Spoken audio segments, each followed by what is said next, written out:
Alrighty, so today I want to talk about these Cooper Cutlery Weed & Co knives. You probably have seen these knives recently on YouTube or any other social media. They've been getting a lot of attention recently because of their name, Weed & Co, and because of that pot leaf shield. I'm not here to debate about pot, but I'm just here strictly to talk about the quality of these knives. And to say off the bat, I was not impressed at all with the quality at the price point of these knives, which is between, $80 and $100. This one right here is a factory second, so they do call it an EDC knife, which is basically Cooper Cutlery's factory second. This one is a standard, good knife. It's not a factory second, so it should be even better quality than this one. But I just want to show you this tuber quick Weed & Co pocket knives, pretty similar to GSC's tubes, cardboard, lifetime warranty, Winchester, Ohio, handmade, hand sharpened, made in the USA. Got like a little buffalo there. And made with domestic and imported materials. So I'm not sure which parts are imported and which are domestic.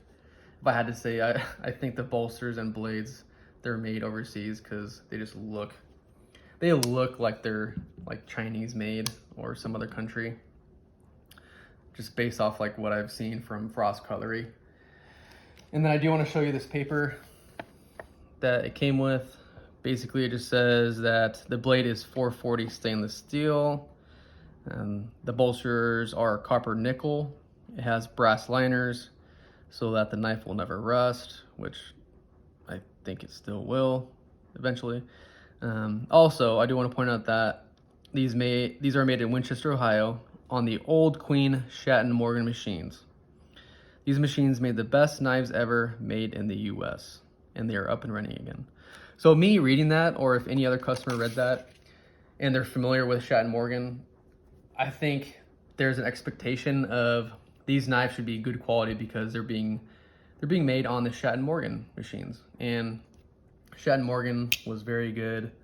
Unfortunately, they went out of business, and Cooper Cutlery acquired all their machines. And I'm all for Cooper Cutlery, trying to make traditional knives out of the US 100%. But I think they missed the ball on this one. And when I opened these knives straight from the tube, they just reminded me 100% of Frost Cutlery. Not even Rough Rider, just Frost Cutlery. So here is a Frost Cutlery Barlow, and I think these knives, they just scream Frost, especially the bolster. So you still have these goldish, copperish tint bolsters, which look 100% the same, just different like shapes, and even the transitions look pretty identical. And this is not the factory second. Here's the factory second. I actually think the factory second is better than the original white bone one. I just want to give you a look here. It just screams Frost Cutlery to me. And the blades, they're not a 100% mirror finish. I would say pretty mirror finish though. It just looks kind of tacky, especially with that blade etching. It says Weed & Co in like plain lettering. You have this very long match strike pull that it doesn't look clean, or doesn't look, I don't know what it is.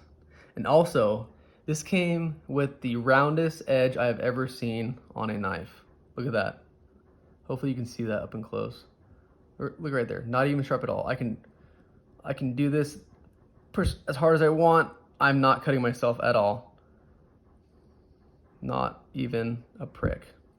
That was very disappointing. I was pretty upset about that. If anything, a knife should be sharp and pointy for at least a clip point blade. Knives should be sharp and pointy right out of the box. There's no excuses. That's their one job, is to cut and pierce. No excuses. That just upsets me, especially for an $80 knife. This one was $80, $79.99 on SMKW. This one was, I think, $60.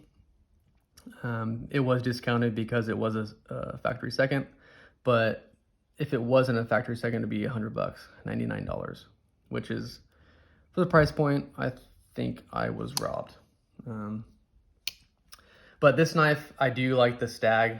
I'm not sure if I mentioned that before, but this is stag, genuine stag, from what they say. And I think they did a pretty good job on the stag. The fit and finish on the back, the transitions are pretty good.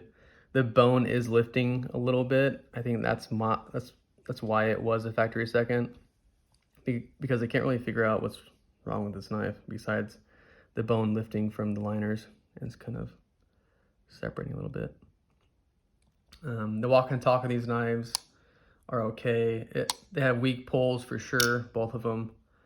I would say, I don't even know the scale for the pull, but like a 3 or a 2, very, very, very weak. This one has better action than the white bone. Let's see here. Kind of mushy. When I compare it to the stag, it's going to be a lot different. Yeah, that one has at least a little bit of snap. And this tip is a little pointier than the white bone. Not totally sharp, but it reminds me of Case's kind of rounded tips. But this one's just really bad. It looks like Squidward's nose.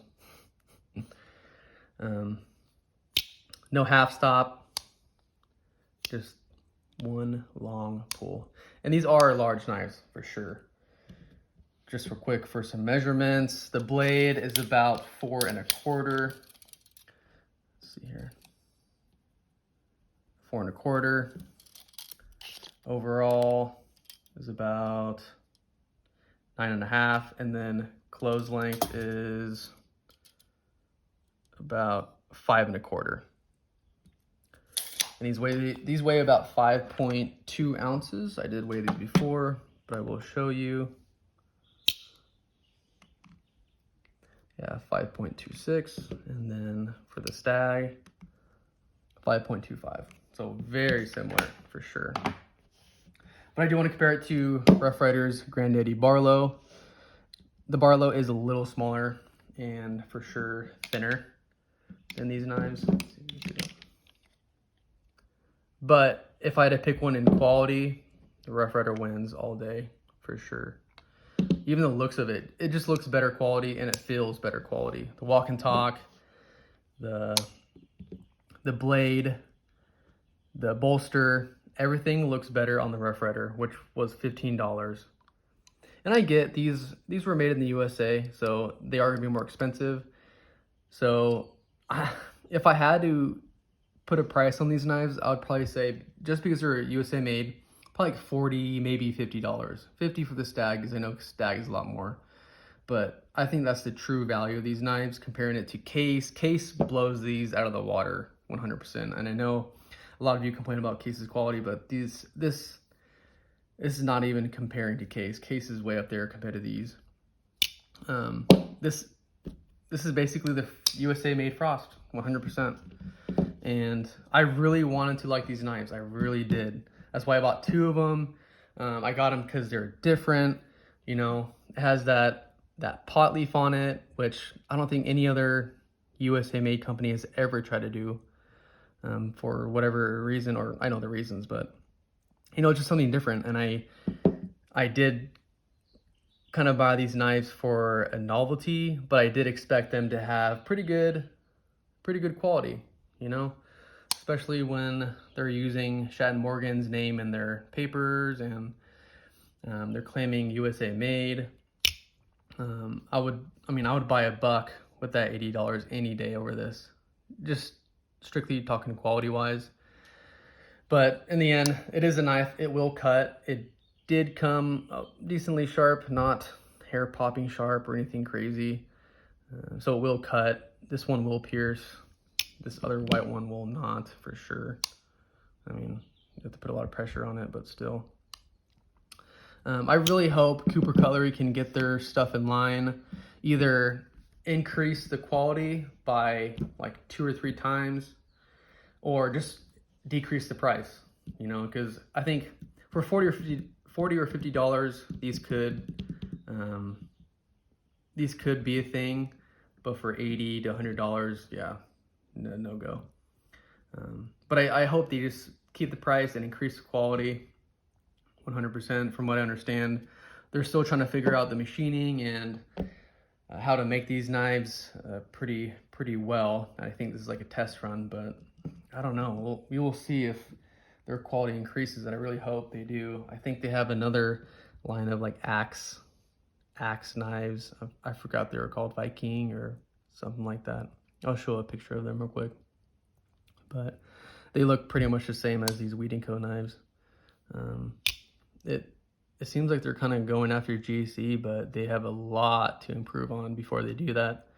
Even if they want to go after case, they have a lot to improve on for sure. I'll probably get rid of one of these knives. I'll probably get rid of the white one and keep this one, just because I don't think they'll be making a lot of these knives, especially with the weed.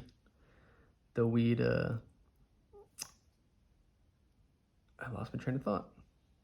The weed shield. It's a good conversation piece. Everybody that I've shown it to, they laugh at it, and it's cool that it is USA made and has a weed little shield on it. It's just something different for sure, and that stag is cool.